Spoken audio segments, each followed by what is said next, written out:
You think your brain is empty when you can't find a breakthrough, but the truth is far more suffocating. Your brain is actually too full.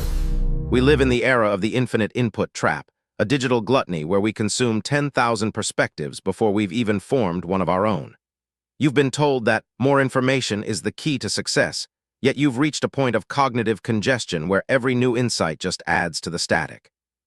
You are drowning in the shallow end of other people's ideas, leaving your own genius gasping for air in the crowded basement of your mind. George sat in the heavy, blue-tinted silence of his room, the cold light of his smartphone screen casting a pale mask over his exhausted features. He had spent the last 4 hours researching, a polite term for the aimless scrolling that left him feeling busy but entirely hollow. His life felt full of content, yet his bank account and his drafting board were terrifyingly empty. He realized that his hustle had become a high-speed treadmill. He was running faster than ever, but he was still in the same cracked room. To find the masterpiece he didn't need to add more noise. He needed to create a vacuum. The shadows in George's room weren't black.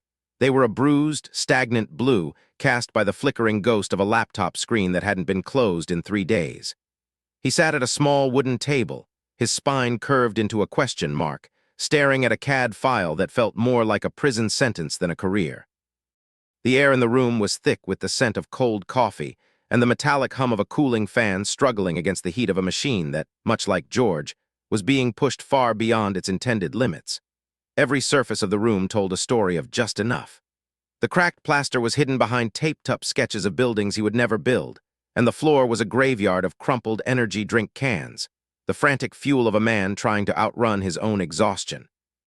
But the loudest thing in the room wasn't the hum of the city outside. It was the static of survival.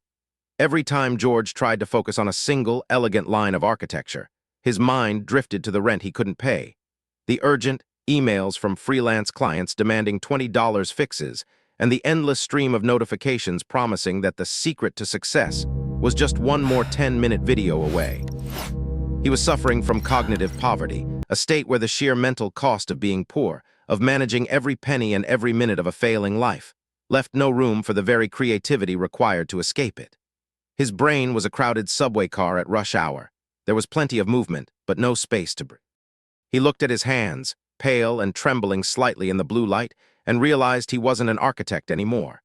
He was a processor, a human relay station for a world that demanded his attention but gave him nothing but noise in return. The blue room wasn't just a place he lived. It was the physical manifestation of a mind that had forgotten how to be still. The transition didn't happen with a grand gesture. It happened with a trembling finger hovering over a power button. George felt a surge of genuine, visceral panic, the kind usually reserved for a physical threat, as he prepared to sever the digital umbilical cord that had fed him a steady stream of distraction for a decade.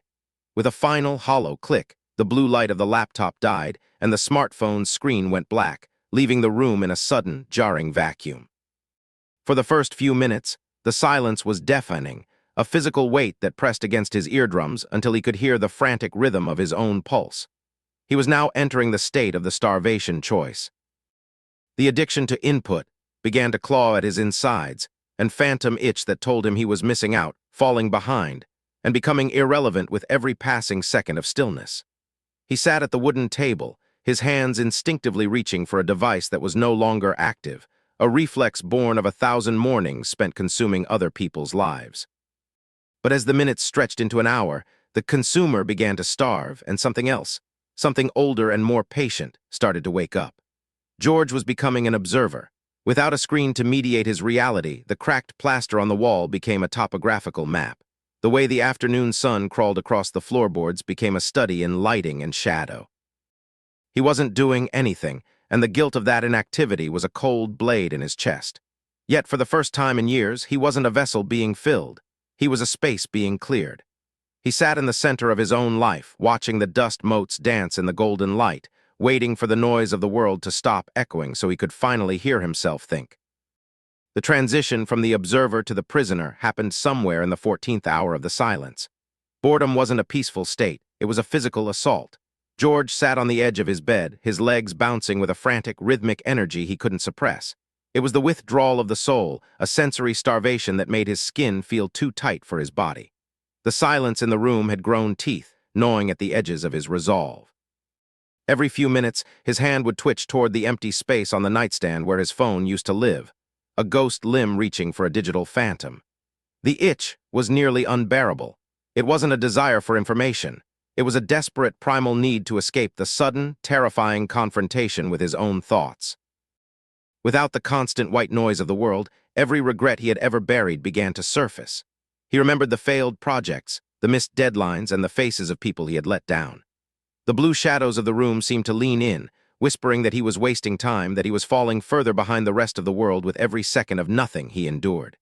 He stood up and paced the small perimeter of his room, 5 steps to the cracked wall, 5 steps back.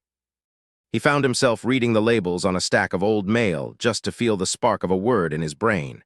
He considered turning the laptop back on just for a second to check a single fact, a tiny lie his brain told him to break the fast. But he knew that one click would be the end of the vacuum. He forced himself back into the chair, gripping the wooden edges until his knuckles turned white. He was staring into the void, and for the first time in his life, the void was staring back, demanding to know who he was when he wasn't being told who to be. The transition happened at 4:12 a.m. on the third day, a moment where the agony of stillness finally broke, not into madness, but into a crystalline, terrifying clarity. The snap was silent, a psychological shutter opening that George hadn't realized was jammed shut by years of digital silt. The physical itch to check his phone, the frantic pacing, and the haunting whispers of his past failures suddenly evaporated, leaving behind a profound, humming vacuum. He sat at the wooden table, bathed in the first pre-dawn light that turned the room from a bruised blue into a radiant, molten gold. In this golden breath, George wasn't thinking, he was seeing. Without the noise of other people's architectural trends or the clutter of social media aesthetics, his brain began to manufacture its own reality from the raw materials of his environment. The cracks in the plaster wall weren't defects anymore. They were topographical maps of a new kind of urban flow. The way the shadows stretched across his floor wasn't just light play, it was a blueprint for a structure that breathed with the sun. He picked up his pencil, and for the first time in his life, there was no hesitation. He wasn't designing a building. He was translating a vision that had been waiting for the room to get quiet enough to be heard. The pencil moved with a percussive, rhythmic certainty, carving lines that bridged the gap between his soul and the paper. Every stroke was a reclamation of his own agency. He was no longer a consumer of the world's output. He was the source. The space to breathe he had fought for was now fueling a creative explosion that felt less like work and more like an inevitable force of nature. The final triumph didn't arrive with a fanfare or a frantic pitch. It arrived with a silence that commanded the room. George stood at the head of the boardroom table, a man who had walked out of a blue-tinted cage and into a world he now understood how to shape. He didn't offer the committee a deck of 1,000 slides or a frantic explanation of market trends. Instead, he laid down a single, hand-drawn masterwork that captured the very essence of the sun crawling across a cracked wall. It was a design that didn't just fill a space, it honored the silence within it. The committee, accustomed to the loud, cluttered noise of modern architecture, fell into a stunned, reflective hush. They saw in George's lines the one thing the world had forgotten how to value, the space to breathe. His vision for the city landmark wasn't a monument to his own ego. It was a sanctuary for the human spirit, a physical manifestation of the vacuum he had survived in that small, wooden-tabled room. They didn't just buy a building, they bought a revelation. The contract was signed before the sun had even reached its midday peak, and as George stepped out of the glass and steel tower, he realized he was no longer the man who had been harvested by the city. A single week of nothing had become the foundation for a lifetime of everything. His bank account was no longer a source of panic, and his name was no longer a ghost in a database. But the true wealth wasn't the money or the prestige. It was the newfound mastery over his own attention. He looked at the smartphone in his pocket, now a tool, no longer a master, and felt the immense golden power of a mind that knew how to be still. George had become the architect of space, a man who understood that the greatest ideas don't come from the noise of the world, but from the courage to let the world go quiet until the soul begins to speak.